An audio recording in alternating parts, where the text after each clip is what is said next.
followed by targeted arrests where they believe that they can make arrests safely. And they've done that, and they're going to hold people accountable. And then we're also working with the district attorney and others who are involved in the criminal justice system to, on one hand, protect the rights of nonviolent demonstrators, and that is the vast, vast majority of people who are out on the streets, while at the same time apprehending and holding accountable those who have engaged in illegal activity. I've never condoned it, and I never will. Thank you. Yeah, thank you, Kelly. Next up, Kyle Aboshi from KGW. Kyle. Hi, Kyle.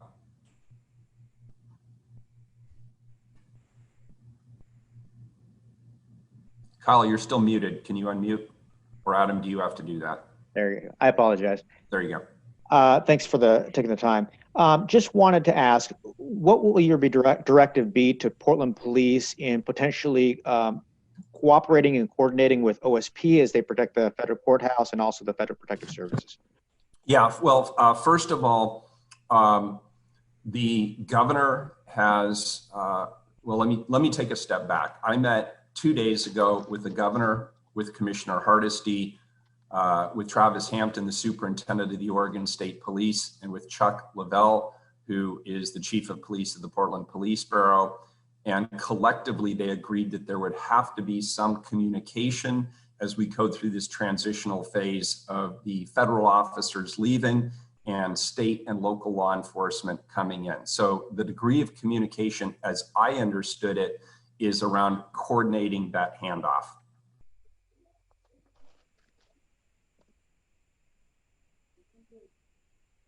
And if I can follow up on that, will they have a presence in protecting the federal courthouse, or will you leave that exclusively to OSP?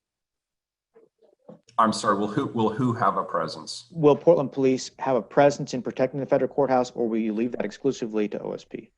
I will defer to the Portland Police Bureau and the state police. My understanding the last time I was updated on this 2 days ago was it was going to be exclusively OSP, but if that's changed, I'm not aware of it. Okay, thank you, Kyle. Got to move on down the list here. Jacqueline Abad next from Coin TV. Jacqueline, good morning. Good morning. Good morning. Thank you, Mayor Ted Wheeler, for taking the time. You know, right now there's been some conflicting information from the governor, as well as some of the federal officials regarding if certain federal officers will be leaving Portland. Do you have any insight on that? Right now we're hearing that ICE as well as all Customs and Border Protection officers are leaving, but you know, we recently heard from CPB that they may not be leaving. Do you have any insight on that? So the governor has given me her assurance that the federal officers are leaving.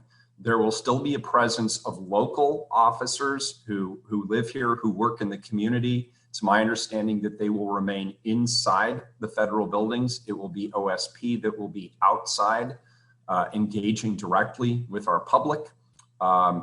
It doesn't surprise me that there's confusion around the messaging. You have the acting secretary saying one thing that appears to contradict what the governor is saying, but ultimately, I trust the governor on this one. I believe that there is a deal, and it's my expectation, as well as the governor's expectation, that that deal will be adhered to and the federal presence will leave. Okay, thank you, Mayor Ted Wheeler.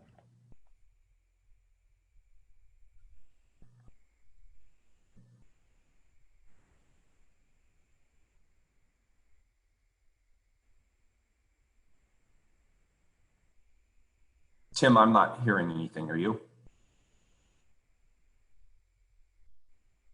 Okay, can you guys hear me now? Now I can.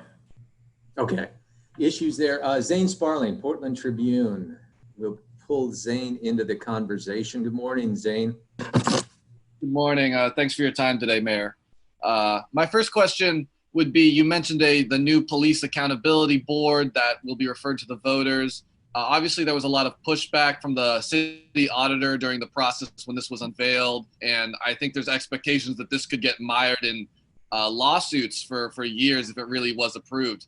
So I was wondering what you make of that and whether you see this as actually a good idea or something just to let the voters decide. I think, number one, it's a good idea. And number two, yes, the voters should decide, because this gets at the core of the accountability mechanism, how they hold their police bureau accountable and the oversight mechanism that the public will have for the police bureau going forward. And it absolutely should be up to the voters to decide. Now, having said that, I put a number of concerns squarely on the record yesterday. This is not a sure thing. There are a lot of complex questions that have not yet been answered, but I've been assured by Commissioner Hardesty and her team that over the course of the next several months, those questions around legality, around issues of collective bargaining, around issues of any state legislation that might need to take place, that those issues will all be resolved. So I'm going into this with my eyes wide open.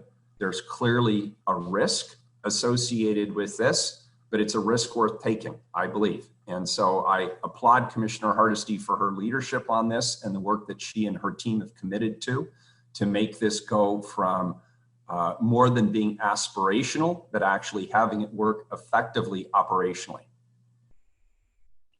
Sure. And as a follow-up, I'm curious, there's been some discussion about who should be in command of the Portland Police Bureau. You've said just today and on previous occasions that you don't call tactics on a, night by night, minute by minute level. But yet you've obviously taken a lot of criticism for the tactics used by the Portland Police Bureau. I'm sure you've heard the nicknames and the chants and things like that. So I'm just curious, have you considered, the be careful what you wish for, you just might get it scenario in terms of giving up command of the police bureau? Well, look, there's two questions here, and I want to address them both. And the first question is around power and authority. If these times call for anything, it calls for us all to take a step back and ask ourselves, are there situations where ceding some power, some influence, and some authority could actually be to the benefit of the larger community? And as we look at the oversight and accountability mechanism used by the Portland Police Bureau and our auditor and our internal review process, it comes up lacking. And for years and years and years, it's been lacking. This goes all the way back to the days of Vera Katz, where she looked at it and she said, this didn't work for her. Every mayor since has said that it doesn't work. I have said I find it incredible that the police commissioner and the police chief don't have the final say on whether an officer is disciplined or not. That goes to an arbitrator. Some guy named Joe that nobody in the public knows who they are actually has the final word. That's not acceptable. And so this is a moonshot, if you will, opportunity for us to completely reimagine how oversight and accountability looks for our police bureau. I believe if it's done correctly, it has the opportunity to set a strong national standard. But as I've said, this is full of risks. There are still significant questions that are unanswered. The auditor raised legitimate concerns that must be addressed. Other community leaders have expressed concerns that must be addressed. And at the end of the day, my colleagues and I are trusting that those questions will be addressed. I also want to get back to the first part of your question. It hasn't been asked, but I think it needs to be asked. You obliquely mentioned that I have been called certain names. One of them derives from the use of CS gas, otherwise commonly called tear gas. And I want to be on the record and I want to be clear about this. I've said this to a lot of people, but I haven't said it directly in a press engagement. And so I want to say it. There were times early on in these demonstrations where I believe I saw the Portland Police Bureau make mistakes when it came to crowd dispersal. I saw what appeared to be and what was reported from the streets to be indiscriminate use of crowd control devices. And I came to the conclusion that that was the case. So for the first time in my administration, I made tactical directives. I have historically not directed tactics for the Portland Police Bureau, but I chose overtly to do it under these circumstances. And what I did was I immediately prohibited the use of LRAD in the tone mode. and I prohibited the use of CS gas, commonly called tear gas, in all except life safety circumstances. Just 2 days ago, I met with Governor Brown, Commissioner Hardesty, Travis Hampton from the Oregon State Police, Chuck Lavelle from the Portland Police Bureau, and I asked them what was our joint commitment around limiting the use of CS gas. I was determined that we would have an agreement on that prior to us trying to manage these demonstrations collectively. And we agreed on the use of tear gas being limited to circumstances where there is a risk of serious injury or death. That is our consensus opinion. It is consistent with the directive that I put in place weeks ago. CS gas has been used by the Portland Police Bureau exactly twice in the month of July. So they are taking the directive that I put forth seriously. Again, I apologize to those non-violent demonstrators who were subjected to the use of CS gas or LRAD. It should never have happened. I take personal responsibility for it, and I'm sorry. I also want to draw a clear distinction between the Portland Police Bureau's use of CS gas and what we're seeing the federal officers use. The federal officers are using CS gas broadly, indiscriminately, and nightly. And that is why it is escalating the behavior we're seeing on the streets rather than de-escalating it. And that's why this must come to an end. Thank you. All right, thank you, Zane. Appreciate that. Let's move on to Simon Gutierrez from KPTV. Simon, do you have a question? And we're running out of time, folks, so let's keep it rolling. Tim, I want the last word before we wrap up. Okay, we'll give you that. We'll give you that. We'll take a few more questions here, just a couple more. Mayor Wheeler, I do have a question. Can you hear me okay? Mm-hmm.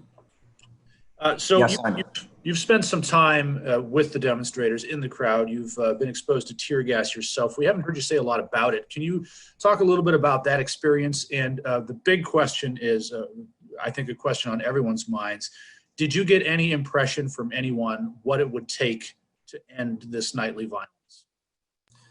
Yes. First of all, what was it like? It's pretty awful when it comes right down to it. Tear gas is an ugly substance. It is very hard to use it in a targeted way, and that's why the governor and Commissioner Hardesty and myself and the state police and the police bureau agree it should only be used in very limited circumstances, the threat of serious injury or loss of life. I was there watching it being used from my perspective in a broad and indiscriminate manner. Physically what happens, and I obviously underdressed for the occasion, physically what happens is it makes your eyes sting. It feels like you've thrown something caustic in your eyes, so you're forced to close your eyes and they tear up a lot. And it's hard to breathe. You can only inhale maybe halfway, and then you have to cough. You have to exhale, and the larger the dose, the stronger it gets, the more you have that sense that you have to get out of there or you can't breathe. There's a couple of other things I noticed though. Number one, I personally found it sort of hard to hear what was going on around me or understand what was going on around me. I found that people after nightly exposure to CS gas have found ways to defeat it. The people around me were all wearing commercial respirators. I'm not sure to what degree it impacted them with those commercial respirators on, but they're basically wearing the same things that the federal agents are wearing to protect them from it. And believe it or not, the guys out there with the leaf blowers, that actually works. One of those guys came by with a leaf blower, and I immediately felt relief when he started blowing the group of people that I was standing with. All of this to say, well, and one more thing I'd note is, so I left after the second or third dosage of tear gas. Things were getting dicey, but you know, upon continuing to listen to my radio all night, people were there all night. So it didn't really deter them from being there. It may have cleared them out momentarily for a few minutes, but then they were obviously going right back. So as a tactic, it isn't really all that effective. And that's led me to the conclusion that this isn't ever going to be solved. Getting to your second question, it's not going to be solved by public safety officers. This is going to be solved by us committing that we have heard, understood, and are demonstrably addressing the reforms and the changes that people have non-violently been protesting for weeks. And we've made historic changes at City Hall. The state government has taken up historic legislation, which has been passed and supported by the governor. And our federal officers are working on federal legislation. So the public has been heard. And to follow up on that, just quickly, I mean, you mentioned some of the things that have already happened, the legislation and some of the steps the city council has taken. There does not seem to have been any effect on the fervor or the passion with which some of these people are protesting. And some of them, it's not even clear what they want. How do you stop some of this violent activity? So Simon, you got to separate the two. There are thousands of people who are down on the streets who are nonviolently demonstrating for Black lives, for racial justice and equity. And in the last couple of weeks, there's no question that the fervor has escalated around the presence, the unwanted presence of federal agents in our city. And so they're coming to our city to defend our city against a federal government and an administration that seems hell-bent on using federal law enforcement to target cities controlled by Democratic mayors. That is not American. And so people are coming out and saying they want that piece to end. There is also a small group of people, and I met them up close in person, they're definitely there, who are there hell-bent on violence and vandalism. And I will tell you that as I was leaving the tear gas, there was a group of those folks who are trying to drag me back towards the tear gas. These are, in my opinion, a small group. They are involved in criminal activity. They are not there supporting, in my opinion, Black lives or racial justice. They are there for other purposes. They are a distraction to the larger importance of this movement. And many community leaders, including prominent Black leaders in our community, have stated that. And so our job is to separate it, is to protect the First Amendment rights to assembly and free speech of the nonviolent demonstrators and to hold accountable those who are engaged in criminal activity. That's what needs to happen. And that is what is happening. That's what our law enforcement is committed to. All right, thank you, Mayor. We're gonna take a couple more questions and then the mayor will have his last say here. How about Jeff Mapes? Jeff, you there? Good morning. Unmute. Hi, Mayor. Can you hear me? Yeah, loud and clear. Okay. You say that you think the local and state governments have been responding. A lot of the criticism, though, is that these are still baby steps at this point. How much further do you really see going? Would you say you're 10 or 15% of the way there? You can talk about, say, the police budget, how big of changes. I'm trying to get a sense of how far you're willing to move systematically. The part of this that really energizes me is acknowledging that this is only the beginning. These are baby steps. These are things that should have been done decades ago. And it's not just around police reform. Right now, in the wake of George Floyd's murder, the focus is definitely on police reform. And as the mayor and the police commissioner and the face of government, the face of police in the city of Portland, that's on me. It's my responsibility to work with my colleagues and other people at the state and the federal level to reform our policing practices. And we've been slow to reform our policing practices in this country. And George Floyd threw the blindfold off that many of us had over how serious this is and how far we have to go. And we're hearing from our Black community that there is nothing about George Floyd that surprised them, that this has been going on for decades, for generations.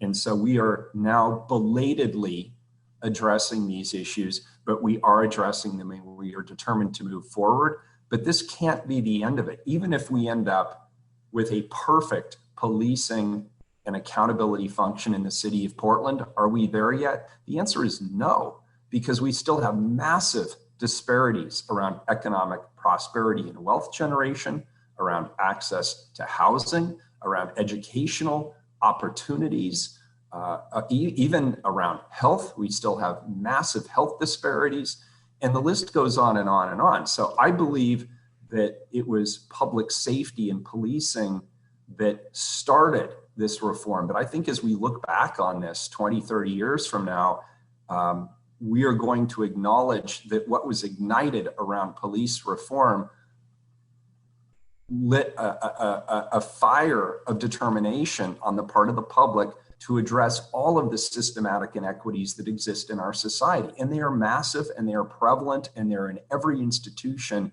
that we know. And so this to me is a great awakening. It's been hard. The reckoning has been hard. It's been messy, but this is so necessary. If we really, as Americans, want our American democracy to survive, if we really want our society to be sustainable, then this is a process that we must go through. It's trial by fire, but Americans have shown generation after generation that they are up to the challenge, that they are resilient, and that we can work through this. And I am, as I say, optimistic that we can. Do you think the protests need to continue to keep the pressure on local, state government, et cetera?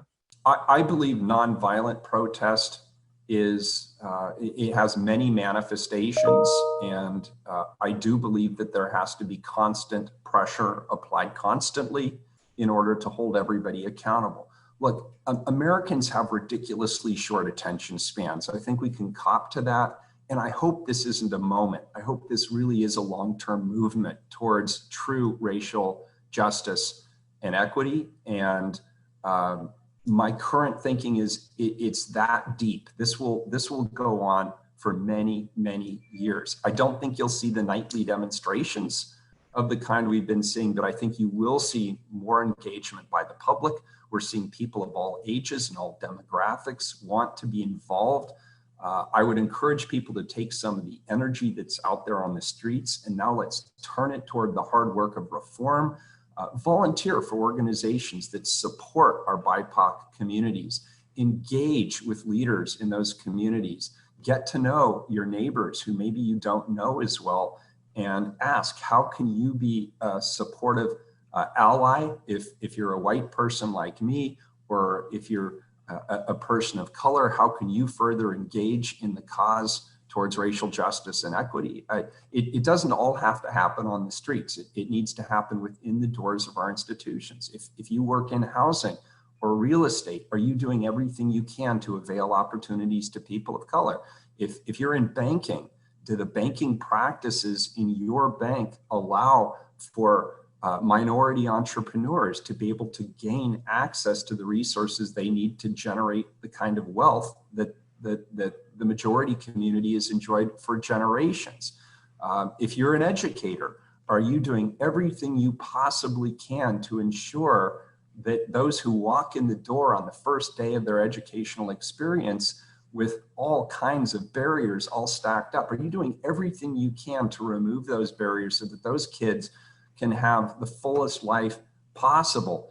And if you're in the healthcare profession or the insurance profession, are you doing everything you can to ensure that people in our community who are lower income, who don't speak English or speak English as a second language, or come from a BIPOC community, are you doing everything you can to ensure that their outcomes around health and access to insurance are on par with the majority community? There's tons of work to be done here.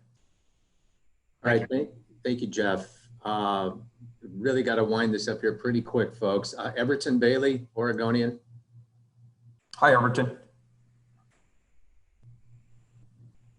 Hey, good morning. Thanks Morning, for Mark. taking the time, Mayor. I have two questions. I'll try to make them really quick. You said about 15 minutes or so that the federal government needs to work with local communities.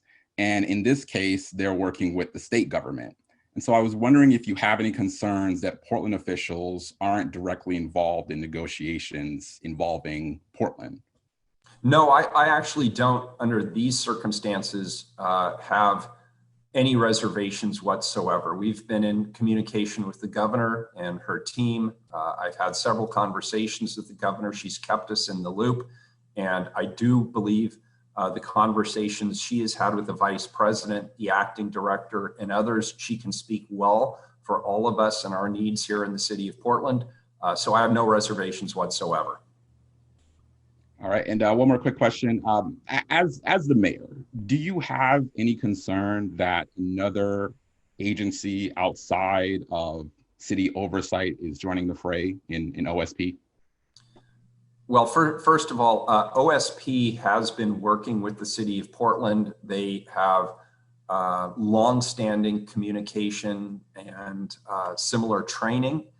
And the coordination communication between OSP and the Portland Police Bureau and Multnomah County, the sheriff's office, is rock solid. So I don't have any reservations or concerns there either.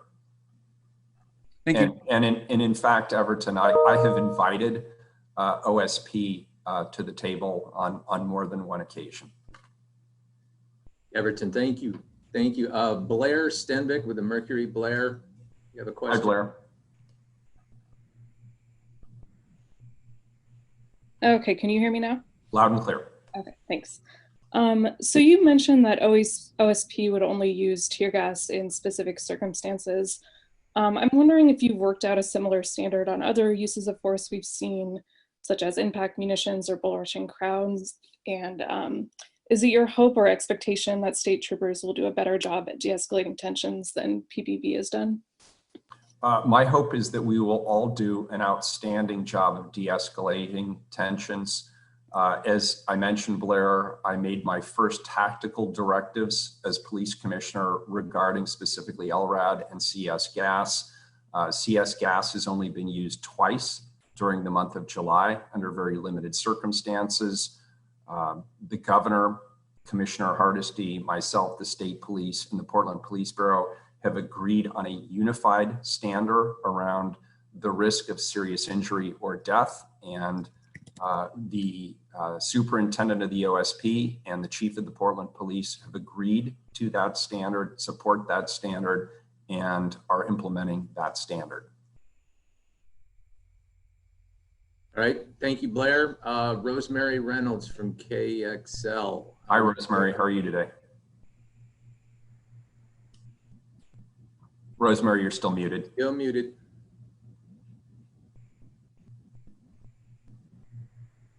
Rosemary, can you unmute? All right, since we're running out of time, let's go. Hey, wait a second. Adam, can you unmute? Oh, there she is. Here we got her. Good. Hi, Rosemary. That's weird. Yeah. It's I show her unmuted. Well, we're at the mercy of technology here, and it looks like she's unmuted as well. But Rosemary, Tim, can she use the chat function? Is she able to just text in her question? Yeah, Rosemary, if you can just put something in chat, we'll try and get the mayor to answer that question for you. In the meantime, let's keep it rolling. Jamie Goldberg, you are out there and you have a question for the mayor. Good morning. Good morning. Hopefully you can hear me. Mayor, I was wondering, I've heard from a lot of business owners downtown that are concerned about their future. I know that your office was working on a plan to sort of restore downtown and help business owners. I wonder if you have any more specific details on that plan and what you're doing to help downtown's restoration. Yeah, first of all, thank you, Jamie, for the question. And I was proud of the fact that the city of Portland was the first jurisdiction in the state to actually put together a task force around economic resiliency and recovery during the COVID crisis. We were the first to push resources out to those businesses that had been hit first and hardest. by the economic crisis. We then created a partnership with the business community, with local foundations, with Prosper Portland, and put together a small business recovery fund that continues to grow and be deployed into the community. Just last week, the city of Portland allocated its CARES dollars. The largest portion, the largest allocation went towards household resiliency, supporting household, everything from rent support as well as essential household purchases. The second largest allocation was to small businesses. I believe that was a $15 million allocation, and that goes alongside state and federal resources for small business recovery. That was critically important, obviously, because most people in this community are employed by small businesses. So while they, supporting their small businesses and helping those small businesses and those employers to thrive also helps household security.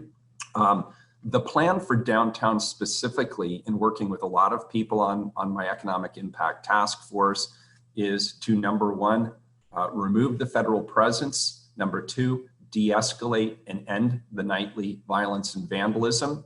Number three, an aggressive action to clean up the downtown. And number four, reopen it and have a collective campaign to focus on downtown as being clean, ready for business, wanting people to come down within the constraints of phase one of the COVID recovery. And we will be working with our private sector partners to do that. And I've spent a ton of time communicating with business leaders throughout the city, both big business operators, small business entrepreneurs, everybody in between, and a lot of employees to talk about that recovery. And that's what people want to do right now. They want to get back on their feet. And it's important for the economic future of this city that downtown open soon. Thank you. I'm sorry, Jamie, did you have a quick follow-up? Because we want to. No, I was just saying thank you.